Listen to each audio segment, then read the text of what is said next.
Hey there. Today, this episode, we're going hunting for clay. And I don't mean that awesome real estate agent near Tombstone, Arizona.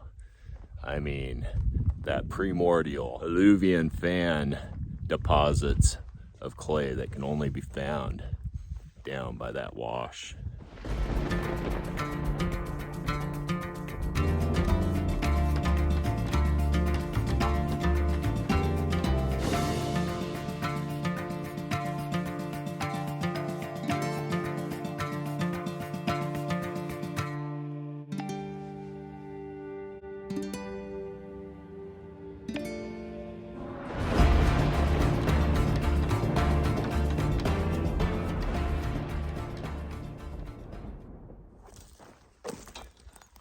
Hey there, folks. If you're new to our channel, we are two rebels off grid. We sold everything, gave up much things, and we moved to Cochise County, Arizona to make a new living, a new life. We hope that if you are browsing this channel, that you go ahead, do us a favor and hit that subscribe button. And even hit that thumbs up button for a like. And we appreciate you doing that. So you're gonna have to bear with me here. It's gonna be a little windy. I can't help the noise, but in order to give you this video, we're gonna have to put up with a little bit of that wind noise, okay guys? We're gonna go show you something.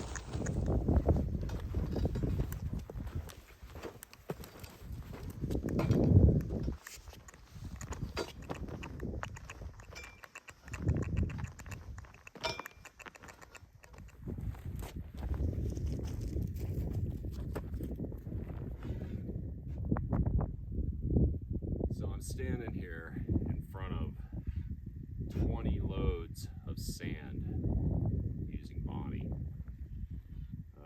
It took a while. It took me about 4 or 5 hours. If I had a bigger tractor, this might have been one big old scoop. But nope, I get to work with what I got.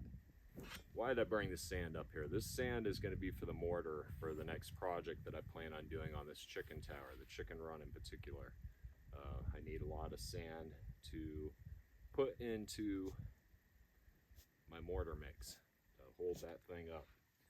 I brought you up here also because if I can find a big enough clay source, I can do 1 part clay, 2 parts sand. It'll make the perfect mix for filling our earth bags for our hyperadobe earth bag house. But I'm having problems finding sources of clay. Got plenty of sand, just not enough clay.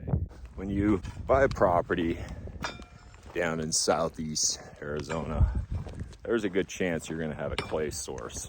You're also gonna have a sand source and a rock source on your property. The problem lies in locating it. In our case, the sand is very easily found.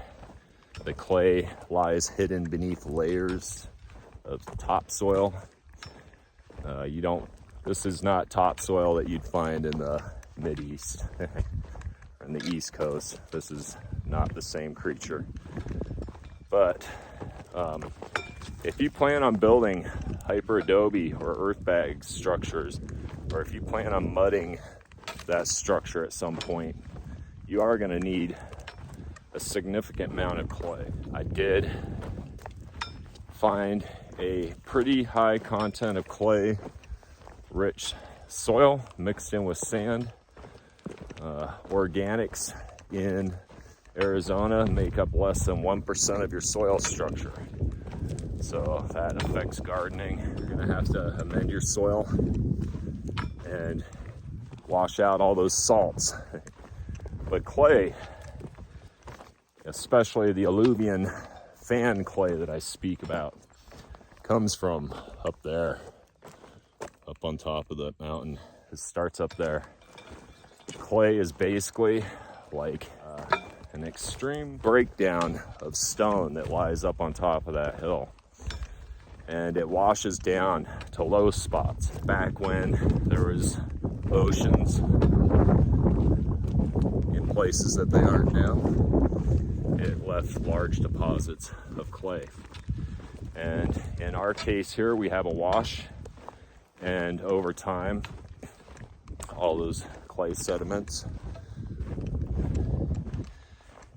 eventually wash down to low spots here. So thus, I am going to the wash to locate this aforementioned depositories.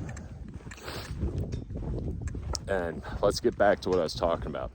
If you buy property, that might be one of the things you want to look for if you are thinking about building hyperadobe, is go ahead, walk about the property before you purchase it.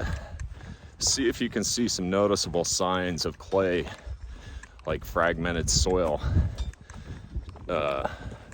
tracks and prints that hold their shape for long periods of time after they've been made. For instance, there's got to be a little bit of clay in this road because the tracks are now hardened, but it has such a low clay content that this actually moves very easily. It's disturbed very easily with just the prodding of my hoe. The other thing I should mention is that, like I said, I'm gonna need large amounts of clay if I'm gonna do it the straight up 2-part sand, 1-part clay, because that took 20 buckets up there of sand. I would need at least 7 or 8 buckets of clay.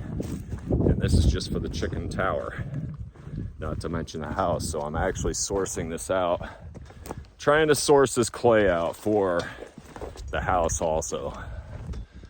So some people hit clay a foot below their ground. Some people don't hit clay at all.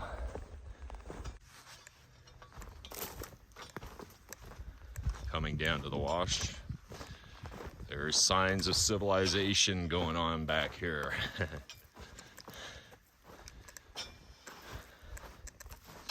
We'll return to this wash in a minute. I guess I should mention why the clay is necessary. Sand adds support and stability, and the clay actually binds it all together.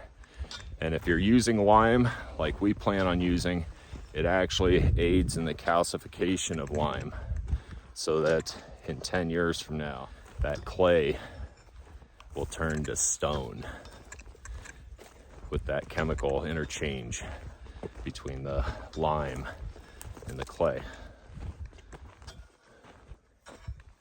If y'all remember, maybe half a dozen videos ago, when we were talking about building our first structure, the chicken tower, we brought you up here and we said we did tests on this and we agreed that it was okay.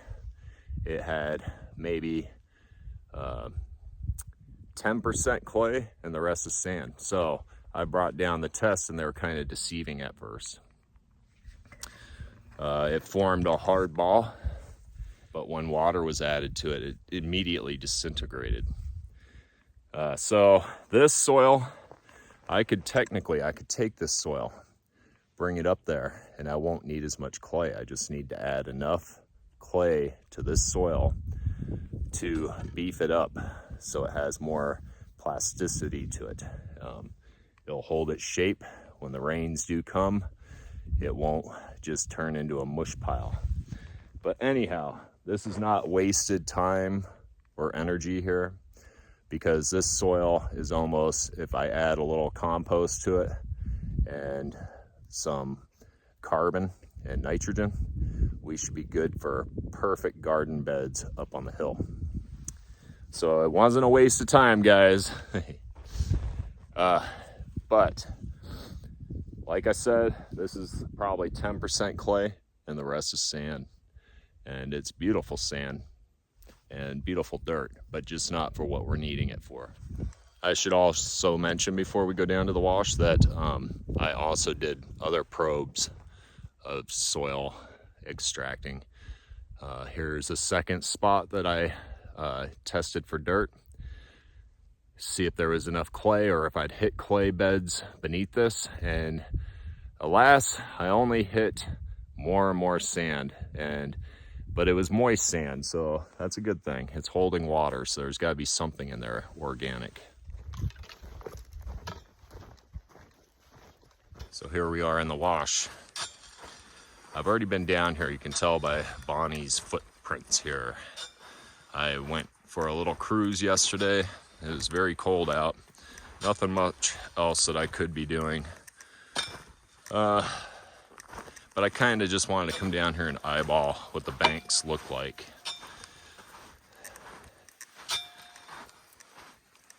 We are looking for certain characteristics in this wash where clay may have settled and embedded itself. There's two different types of clay. There is collapsible and expandable. Expandable is more like a bentonite, which will mess foundations up big time. I don't know what it would do to earth bags. I'm not so certain about that. But what I can tell you is that I'm looking for the characteristics of cracked earth. Earth that is cracking or just outright looks completely different from the rest. So you can see this top layer, sand.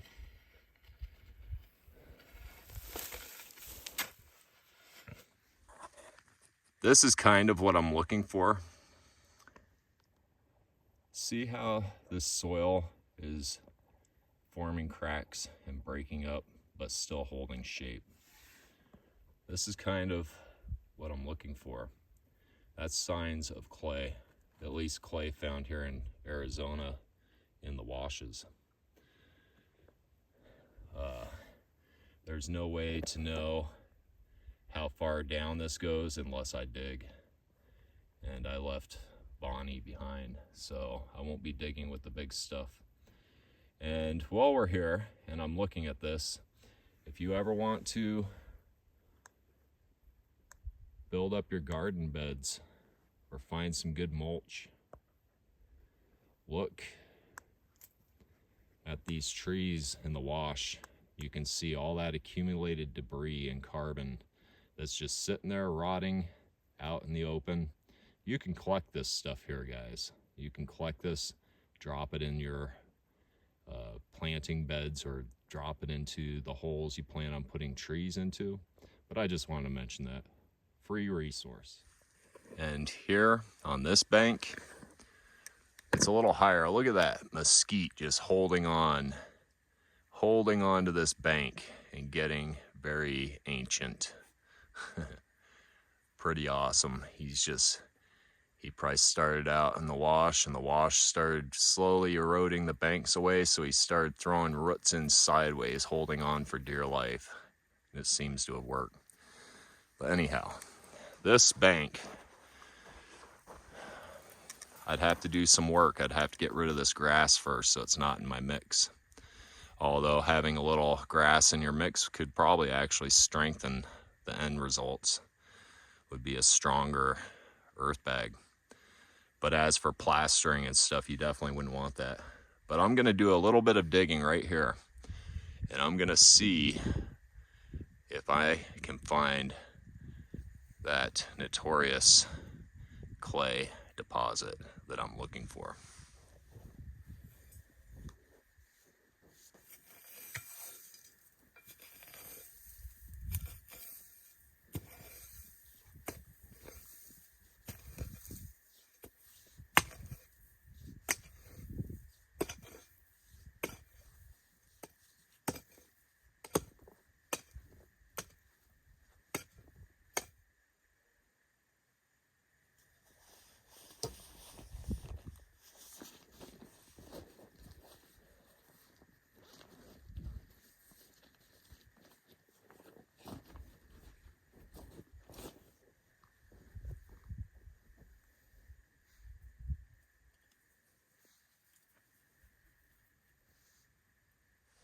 So I took my little hoe and kind of chopped into this bank. And if you can see from here to here, there's a noticeable difference on what's below it. This here, I believe, is in the making of turning to clay eventually, maybe 100 years from now or something. But from down here, you can see these chunks. This is what you're looking for.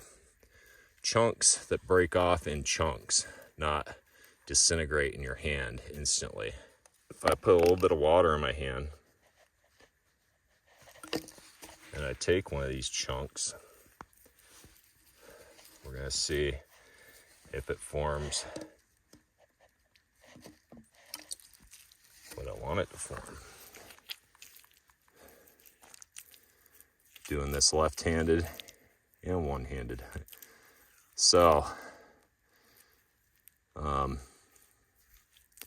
man, I think we got lucky, guys. I think this is kind of what we're looking for.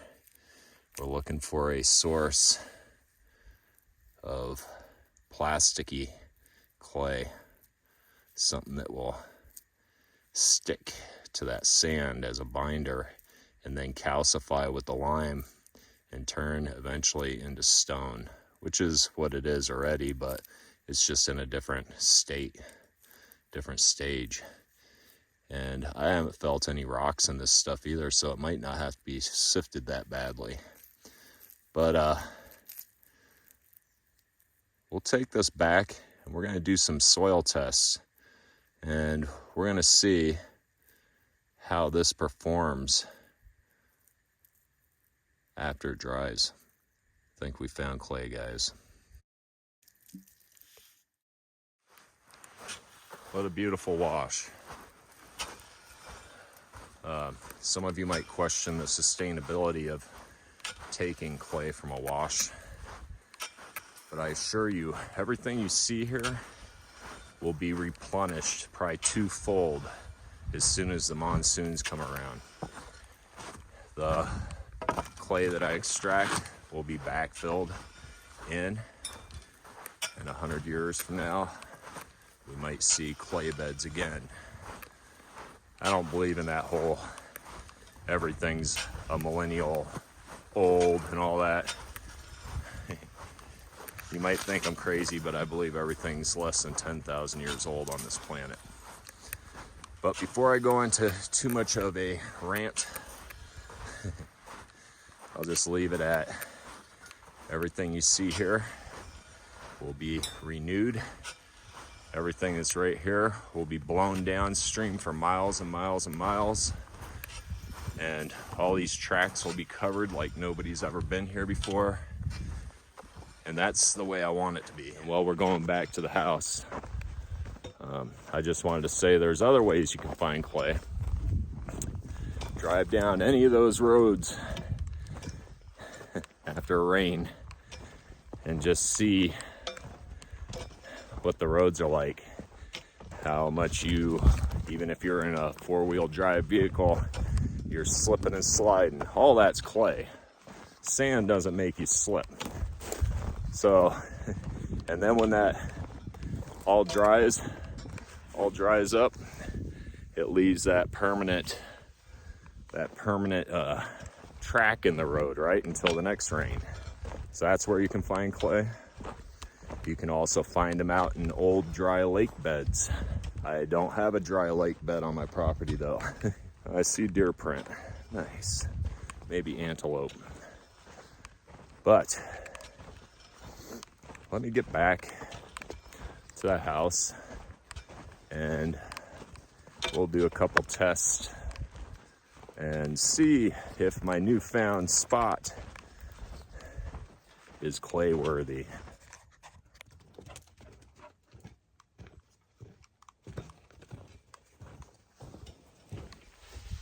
So we're back at the house,